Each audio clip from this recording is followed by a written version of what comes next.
Hi friends, welcome to my अपना education channel. मैं आपको एक टॉपिक पढ़ाने जा रहा हूँ। महत्वपूर्ण टॉपिक है जो मैंने इसके पहले वाले वीडियो में पढ़ा दिया था। आवेश के प्रकार, आवेश होते क्या हैं तो मैं उसमें बता दिया गया था। उसके प्रकार भी बता दिया था। आवेश का चार्ज कितना होता है ये सभी मैंने बता दिया था। अब मैं बात करूँगा आवेश के गुण की। तो आवेश के गुण होते क्या हैं तो देखिए, आवेश होता क्या, आवेश के गुण मतलब कैरेक्टर किसी का क्या होता है भाई, वो मैं बता दूँगा आज। तो कहने का मतलब है कि ये चीज़ें जब देखिए समान आवेश, कहने का मतलब मैं समान आवेश की बात करूं। समान का मतलब होता है कि प्लस प्लस, असमान का होता है प्लस और माइनस। ठीक, तो समान आवेश एक दूसरे को प्रतिकर्षण बल का अनुभव करेंगे। मतलब एक अगर मान लीजिए, अगर ये आवेश क्या होगा, यहाँ अगर एक प्लस रहेगा, अगर यहाँ प्लस रहेगा तो एक दूसरे से प्रतिकर्षण बल का अनुभव कराएगा। कहने का मतलब है कि दूर दूर ढकेलेगा। और असमान आवेश का मतलब आकर्षण बल। कहने का मतलब एक प्लस रहेगा, एक क्या रहेगा माइनस। यहाँ पर प्लस क्यू, यहाँ पर क्या हो गया माइनस क्यू। तो ये हमेशा क्या कराएगा, आकर्षण बल का अनुभव कराएगा। तो मैंने पहले गुण में लिखा है कि समान आवेश एक दूसरे को आकर्षण बल का अनुभव कर, समान आवेश एक दूसरे को प्रतिकर्षण बल का अनुभव करते हैं और असमान आवेश एक दूसरे से आकर्षण बल का अनुभव करते हैं। और तीसरा मैंने बताया था, अब बात करेंगे आवेश के संरक्षण की। तो आवेश का संरक्षण होता क्या है, तो आवेश को न तो उत्पन्न किया जा सकता है न ही नष्ट किया जा सकता है, लेकिन एक वस्तु से दूसरी वस्तु में क्या कर सकता है, स्थानांतरित किया जा सकता है। कोई भी आवेश को नष्ट नहीं कर सकता, न ही उसको क्या कर सकता है, उत्पन्न कर सकता है। लेकिन एक वस्तु से दूसरी वस्तु में क्या करता है, उसको स्थानांतरित कर सकता है। जैसे मोबाइल है, मोबाइल मान लीजिए आप चार्ज लगा रहे हैं तो चार्ज को उसमें प्लग में खोसेंगे तो आपको आवेश एक मतलब कि चार्ज में से आवेश आपको कहाँ जाएगा, आपको मोबाइल में जाएगा। तो आपकी बैटरी क्या होगी, चार्ज होगी। तो वही तो है चार्ज, उसी की बात करें आवेश के संरक्षण की। तो आवेश को न तो उत्पन्न किया जा सकता है न ही नष्ट किया जा सकता है, लेकिन एक वस्तु दूसरी वस्तु में क्या किया जाता है, स्थानांतरित किया जा सकता है। अब बात करें आवेश का क्वांटीकरण का। किसी भी वस्तु पर कुल आवेश हमेशा Q बराबर NE के रूप में होता है। कहने का मतलब कि आवेश को हम तोड़ फोड़ कर नहीं भेज सकते हैं, उसको हमेशा 4 5 1 2 3 4 5 6 7 8 के रूप में भेजा जा सकता है। ठीक, तो ये बात करें आवेश के क्वांटीकरण की।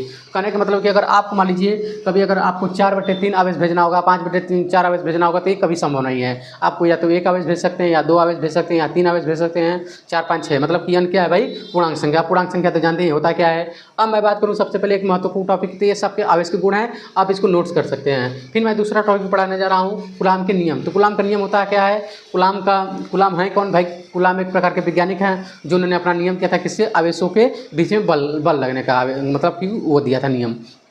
तो उन्होंने कहा था कि दोनों आवेशों के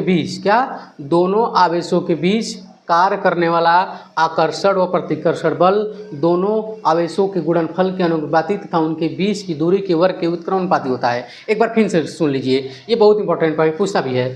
दो आवेशों के बीच कार्य करने वाला आकर्षण व प्रतिकर्षण बल, या तो दोनों आवेशों के बीच कार्य करने वाला बल उन दोनों आवेशों के गुणनफल के अनुक्रमानुपाती तथा उनके बीच की दूरी के वर्ग के व्युत्क्रमानुपाती होता है। इसको मैं कैसे करूँगा, देखिए यहाँ लिख दूंगा, यह प्रोपोर्शनल Q1 Q2, ये अनुक्रमानुपाती का चिन्ह हो गया। इसको मान लेते हैं समीकरण, दोनों आवेशों के बीच कार्य करने वाला आकर्षण और प्रतिकर्षण बल उन दोनों आवेशों के गुणनफल के बीच में गुणा हो रहा है, गुणनफल के अनुक्रमानुपाती तथा उनके बीच के दूरी के वर्ग के व्युत्क्रमानुपाती होगा। अगर किसी भी अगर एक बटा में कोई चीज़ लगा हो तो उसे व्युत्क्रमानुपाती कहते हैं, अगर उसके समान लगा हो तो उसे अनुक्रमानुपाती कहते हैं। ये हो गया समीकरण 1। समीकरण नंबर 2, अब मैं बात करूँ समीकरण 1 और समीकरण 2 से। तो देखिए समीकरण 1 वह किससे भाई, 2 से। ठीक, तो F प्रोपोर्शनल हो गया Q1 Q2 बटा क्या हो गया भाई, R²। ये पूरा बन गया समीकरण 1 समीकरण 2 से। आपने इससे पहले कक्षा 9 में गुरुत्वाकर्षण पढ़ा, ये होगा सेम इसी पर है। जैसे यह प्रोपोर्शनल M1 M2 फिर यह प्रोपोर्शनल 1 बटा के R² होता है, उसी तरह यहाँ होता है यह प्रोपोर्शनल Q1 Q2, यह प्रोपोर्शनल 1 बटा के R² होता है। ये हो गया कूलाम का नियम। फिर मैं बात करूँ इसको, तो मैं इस चिन्ह जो प्रोपोर्शनल है, ये जो अनुक्रमानुपाती का चिन्ह है, इसको मैं हटाने के लिए एक नियतांक लगाऊंगा और इस नियतांक का नाम होगा, मतलब किसी का मान नियत करने के लिए। अब ये मतलब अनुक्रमानुपाती का मतलब देखिए, अगर आप किसी आवेश को अगर बढ़ाएंगे, मान लीजिए कि 2 कूलाम है, r दूरी पर रखे हुए हैं, तो मतलब कम बल का अनुभव होगा, मान लीजिए 4 न्यूटन का बल हो रहा है। अगर आप आवेश के मान को बढ़ाएंगे, मान लीजिए 5 माइक्रोकूलाम बढ़ाएंगे तो बल का मान और बढ़ेगा। अनुक्रमानुपाती का मतलब होता है कि जब एक चीज़ को आप बढ़ा रहे हैं तो दूसरी चीज़ क्या हो रहा है, ऑटोमेटिकली बढ़ रहा है। और मैं बात करूँ कि व्युत्क्रमानुपाती का मतलब होता है जब आप एक चीज़ को बढ़ा रहे हैं तो दूसरा चीज़ क्या हो रहा है, ऑटोमेटिकली क्या हो रहा है, घट रहा है। तो आप दूरी को बढ़ाइए, बल घट जाएगा। मैं यहाँ खड़ा हूँ, मैं मतलब कि अगर मैं खड़ा हूँ, मुझसे दूरी पर एक व्यक्ति खड़ा है, मान लीजिए हम लोग पास हैं, तो बल क्या होगा, ज़्यादा लगेगा। अगर हम लोग दूर दूर हो जाएं तो भाई बल क्या लगेगा, कम लगेगा। तो इसीलिए जब एक चीज़ को, अनुक्रमानुपाती का मतलब होता है जब एक चीज़ को बढ़ाएंगे तो दूसरा चीज़ क्या हो जाएगा, बढ़ जाएगा। और व्युत्क्रमानुपाती का मतलब जब एक चीज़ घटा के दूसरा चीज़ क्या हो जाएगा, बढ़ जाएगा, मतलब इसका विपरीत होता है। अब देखिए समीकरण 1 समीकरण 2 से मैंने यहाँ हल किया, तो ये हो गया प्रोपोर्शनल Q1 Q2 बटा के आर स्क्वायर। मैं प्रोपोर्शनल घटाने के लिए क्या करूँगा, एक नियतांक लगाऊंगा। तो सबसे पहले देखिए एफ बराबर यहाँ लगाऊंगा के नियतांक, क्या लगाऊंगा, के नियतांक, अब Q1 Q2 बटा के आर स्क्वायर, ये हो गया।